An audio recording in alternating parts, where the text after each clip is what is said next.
Apóstolos, capítulo 2. Você que acompanha essa transmissão, você pode compartilhar. Estava vendo, já tivemos dessa transmissão hoje 91 compartilhamentos, graças a Deus. Você que não compartilhou, compartilhe. Vá adiante aí nessa questão do compartilhamento dessa transmissão, que a bênção de Deus chegue a mais pessoas. Vamos então ler Atos 2, 42 a 47. Pode acender aqui se quiser.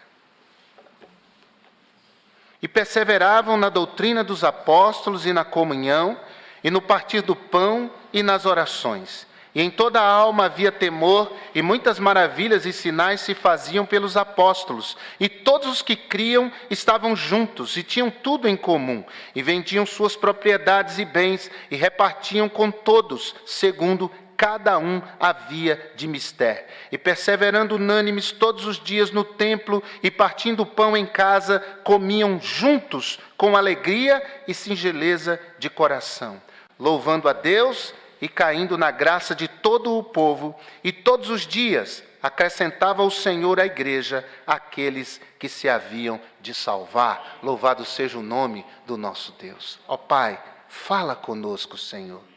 Fala com meus irmãos. Fala comigo.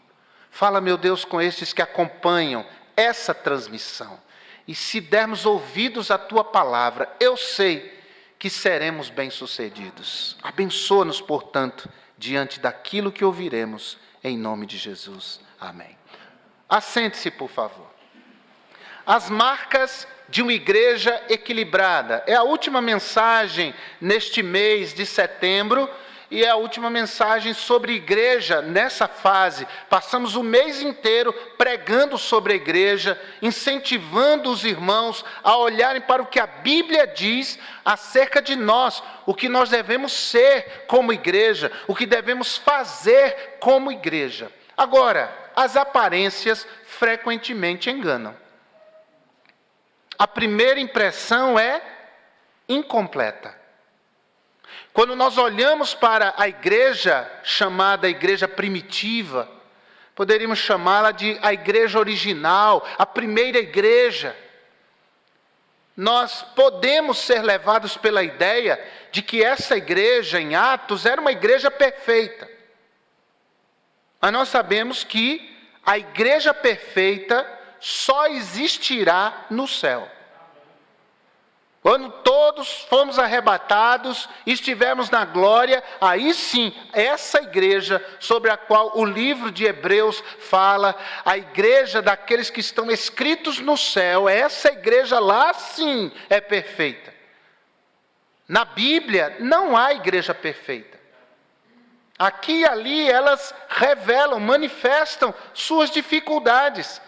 E aquilo que não se diz de dificuldade em relação a algumas igrejas, fica subentendido que elas tinham também, porque todos pecaram. Porque não há ninguém que seja perfeito. Perfeito é só Deus. Então, nós não somos perfeitos, nós pertencemos ao perfeito. Nós pertencemos ao Deus perfeito, mas não somos perfeitos. Quando se trata de doutrina, nós de fato somos extremistas. Quando se trata de doutrina da palavra de Deus, então nós a defenderemos, custe o que custar. Agora, quanto às demais coisas, cabe o equilíbrio. Equilíbrio é sempre bom. Equilíbrio é sempre salutar.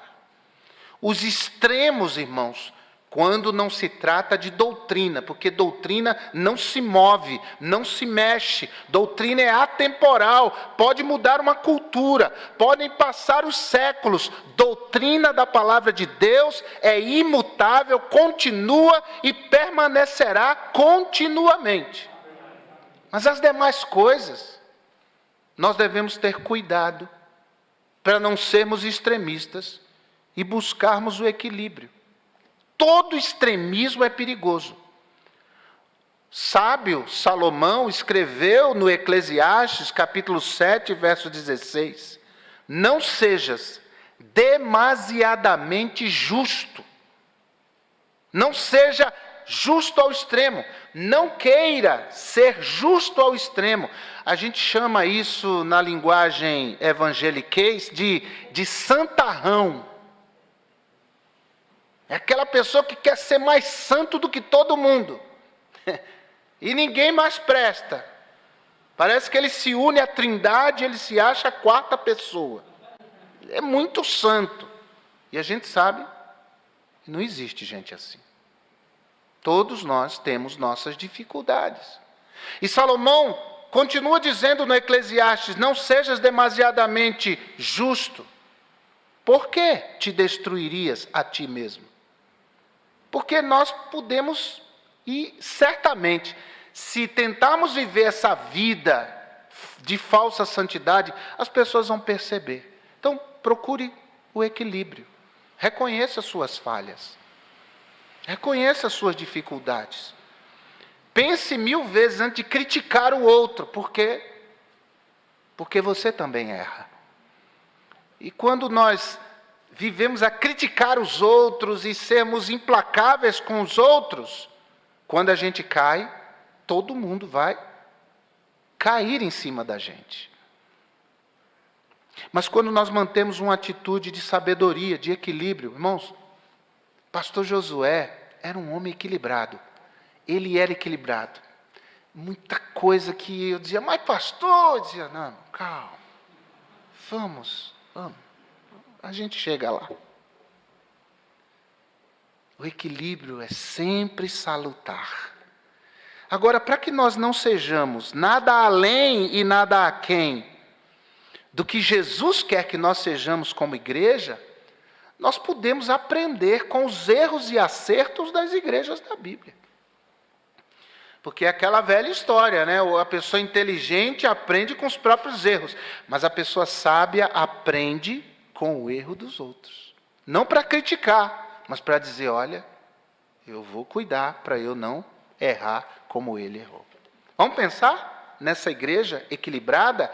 E as marcas de uma igreja equilibrada, marcas que nós devemos continuar preservando. Primeiro, o equilíbrio entre o saber e o poder. Veja que o verso 42 diz que aquela igreja perseverava na doutrina. Mas no verso 43 diz que no meio daquela igreja havia sinais e maravilhas. E essa igreja conseguia equilibrar o saber, o conhecimento e o poder. Poder de Deus.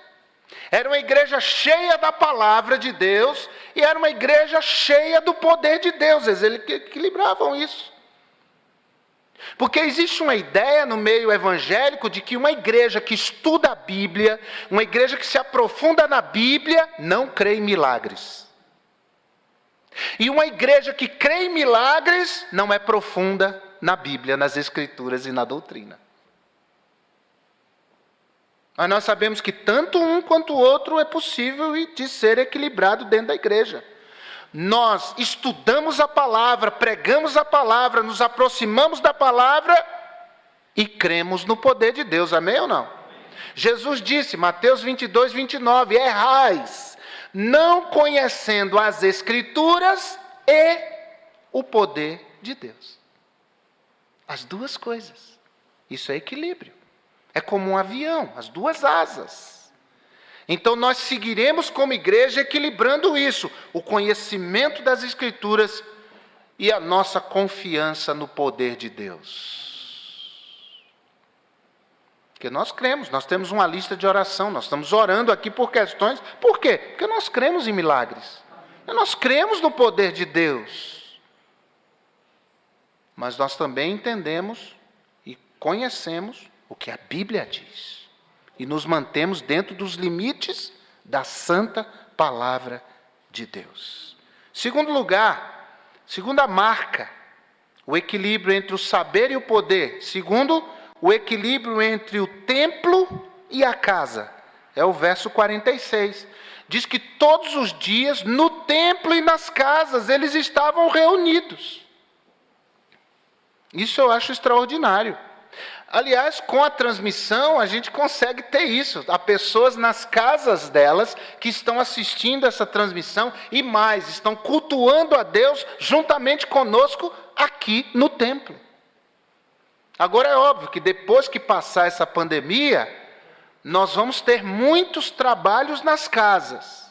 Preparem-se. E vamos ter muitos trabalhos realizados aqui no templo. Uma igreja que está no templo e nas casas, ganhando almas, levando pessoas ao conhecimento de Jesus nas casas, os cultos nos lares, cultos que são evangelísticos e que visam também a glória de Deus e a edificação do povo de Deus. Agora, nós sabemos que apesar da bênção do virtual, nada substitui o presencial. Então, a gente vem para a igreja, para o templo, mas também nós teremos trabalhos a realizar nas casas. A igreja em Jerusalém conseguia equilibrar isso. Isso é fabuloso. Terceira marca, o equilíbrio entre a oração e o crescimento. No verso 42 que nós lemos, nos é dito que aquela igreja perseverava na oração. Mas no verso 47, nos é dito que a cada dia acrescentava o Senhor àqueles que haviam de se salvar. Havia oração e crescimento. E eles equilibravam. Por que é necessário esse equilíbrio, irmãos? Porque quando a gente cresce, a nossa tentação é orar menos. A tentação é confiar no poder dos números. É confiar na posição que nós chegamos. Eu falo isso como igreja, mas como indivíduos.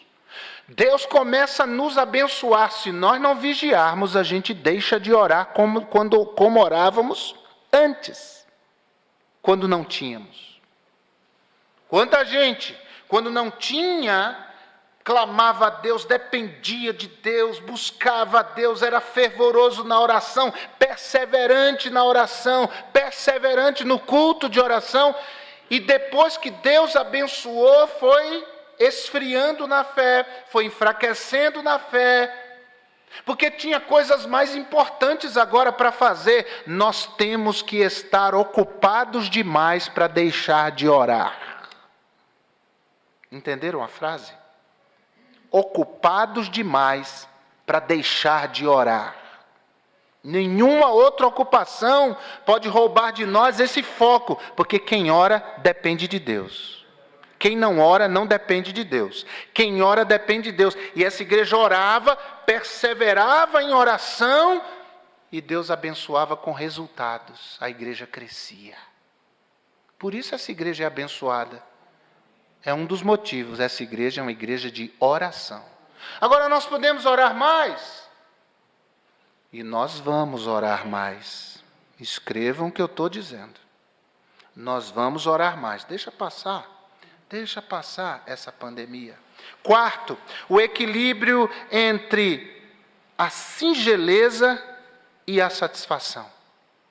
O versículo 46 que nós lemos diz que eles perseveravam unânimes todos os dias no templo, partindo o pão em casa, comiam juntos com alegria e singeleza de coração. Sabe o que é singeleza? É simplicidade. É uma coisa simples. Parece-me que nesse nosso século, alegria e simplicidade não combinam. A alegria está quando você tem o celular mais caro, último tipo, que tem um monte de recursos. Tem banheira de hidromassagem, tem máquina de fazer pipoca, tem tudo naquele celular. Me parece que este século entende que a alegria só existe nas coisas absolutamente complexas e elaboradas. Mas a pandemia está nos ensinando a importância de um abraço. Coisa tão simples. A irmã Abigail veio domingo, né? E ela passou ali, a gente fez assim, ó, um de frente para o outro. Ela veio, eu fui, ela recuou, eu recuei. A vontade era de dar um abraço nela. A irmã fica aí, fofinha, dá vontade de abraçar. Aí eu disse, irmã, vamos abraçar assim, com o coração. Um abraço é uma coisa tão importante. Simples. Alegria e singeleza. Você sabe que tem pessoas que acham que por sermos uma igreja tradicional, somos uma igreja triste. Tolos, eles não sabem de nada. Vocês se lembram daquele irmão que trouxe a igreja aqui, um irmão de uma outra igreja, de uma outra linha, e no caminho ele dizia, mas você está indo nessa igreja, igreja batista, igreja fria, igreja sem o Espírito Santo. Ele vinha. Aí eles vieram para o culto, chegou aqui. Quando terminou o culto, eles voltaram para casa, e aí o homem disse assim, você tem certeza que aquela igreja é batista? Rapaz, que igreja viva! Que igreja, rapaz, que pregação! E os hinos que eles... Que coisa! Tem gente que acha que porque a igreja é tão bonita, assim, o templo é tão bonito, que nós somos snobs.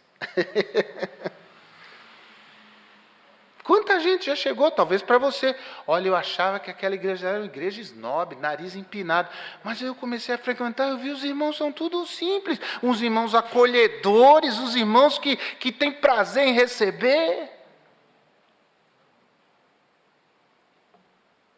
Um casal que tornou-se membro aqui da igreja, nessa última assembleia, aí ele aqui no final do culto ainda não, eles estavam namorando a igreja, e aí decidiram ficar aqui, aí chegaram, pastor, a gente queria uma conversa, a gente tem que ligar para a secretária para marcar. Falei, secretária? É só falar, quando vocês querem, a gente vai lá e faz a visita. E eu fui visitá-los, e eles diziam assim para mim, porque pastor, na igreja de onde a gente vê, é tão difícil falar com o pastor, você tem que marcar com a secretária, tem uma agenda, ele é muito ocupado. Eu falei assim, nós somos muito ocupados aqui, mas a nossa ocupação é com as ovelhas. Que coisa linda, aquela igreja equilibrava satisfação e alegria. Ela equilibrava a alegria com singeleza, com coisas simples. O apóstolo Paulo disse em Filipenses 4:11, aprendi a contentar-me com o que eu tenho. Irmão, quando a gente chega nesse ponto, de ser alegre, de alegrar-se, mesmo que o nosso celular não seja o último tipo, mas a gente se alegra, porque a gente tem um celular com quem falar. Quando a gente se alegra com coisas simples, como sentar-se ao redor da mesa com a família para comer. Quando a gente abre a geladeira e diz, Senhor, muito obrigado, em vez de abrir a geladeira e dizer, não tem nada para comer nessa casa não, está cheio de coisa ali. Quando a gente se alegra com pão. Pastor José Pelegrino, que trabalhou muitos anos na missão Novas Tribos do Brasil, pastor Pelé, já está com Jesus. Ele dizia, Deus dá o pão, a manteiga é luxo. Quando a gente se alegra porque tem o pão. Aquela igreja equilibrava em quinto. Havia um equilíbrio entre o dar e receber. É o verso 45.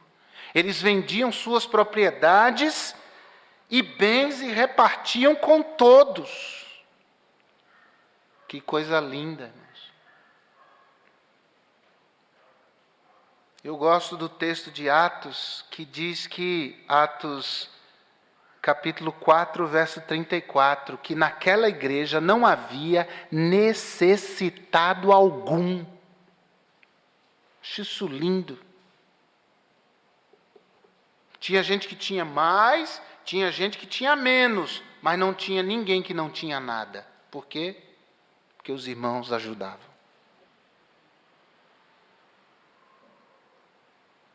E Jesus ensinou em Atos 20, 35, mais bem-aventurada coisa é dar do que receber. Como tem gente mesquinha nesse mundo.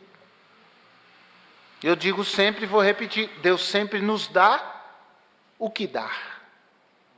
Sempre nos dá o que dá. E eu louvo a Deus, irmãos, porque essa igreja é uma das outras causas dessa igreja ser uma igreja abençoada para a glória de Deus. É que essa igreja é amiga do dar. Tem uma necessidade, eu chego aqui, irmãos, nós temos uma necessidade, vamos dar. Aquele trabalho lá em Bom Nome, lá naquele vilarejozinho do sertão de Pernambuco, a nossa igreja mandou a oferta. De repente, irmãos disseram, nós queremos também mandar. Além do que a igreja mandou, nós mandamos.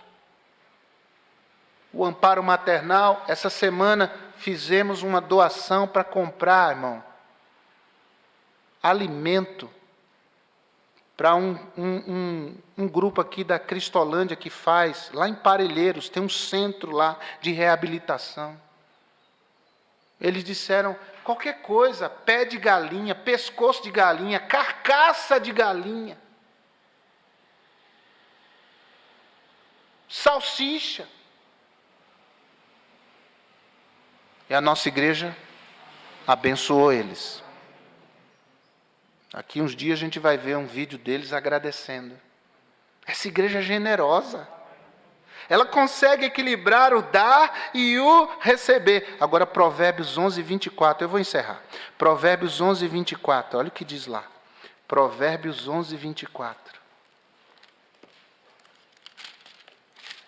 Provérbios capítulo 11, versículo 24.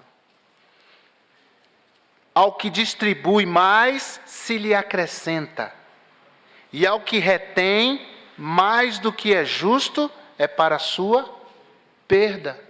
Em outras palavras, perde quem retém, ganha quem dá. Olhe seu guarda-roupa, olhe seus sapatos. Dê uma olhada lá na sua casa, tem alguma coisa que você entulhou em algum canto lá. Você trocou de móveis, está lá, aquilo lá, parado, empoeirando. Vê alguém que precisa e abençoa. Jesus disse, mais bem-aventurada coisa é dar. Por último, essa igreja equilibrava. Tinha um equilíbrio entre a comunhão e a missão. No verso 47, nos é dito, louvando a Deus e caindo na graça de todo o povo. O verso 42 diz que eles perseveravam na comunhão. Uma igreja equilibrada é assim. Ela não vive só em torno de si e em função de si. Porque senão nós seríamos aqui, irmãos, um tipo de maçonaria. Que a gente só ajuda quem é dos nossos. E os outros? Os outros não são dos nossos, então eles que se virem, me perdoem a expressão. Mas a igreja de Jesus não é assim. Ela equilibra comunhão e missão. Aqui dentro a gente se ajuda, aqui dentro a gente se estimula, aqui dentro a gente é uma bênção para o outro. Mas lá fora a gente é obrigado a brilhar, a salgar, a mostrar a beleza de Cristo. E quanta gente fora da igreja, esta igreja tem abençoado, a gente busca esse equilíbrio. A nossa comunhão aqui dentro, mas há uma missão lá fora. Essa igreja aqui errou nisso. Eles só ficaram na comunhão ali, tal. Achavam que Jesus ia voltar naqueles dias. E não saíam dali. Aí Jesus levantou um grande missionário. Quem era ele? Herodes. Herodes começou a persegui-los e eles tiveram que, sair fugidos. E enquanto fugiam, pregavam o evangelho. Equilibraram a comunhão e a missão. Que a nossa igreja seja assim, amém, irmãos? Esse tempo exige que nós sejamos equilibrados. Tem muito extremismo na nossa sociedade. Tem muito extremismo no mundo. Mas o povo de Deus é um povo equilibrado dentro da palavra. E que se ajuda mutuamente. Mas é uma bênção, um farol para esse mundo. Vamos manter o equilíbrio. Nós só temos a ganhar. Amém ou não? Coloque-se em pé.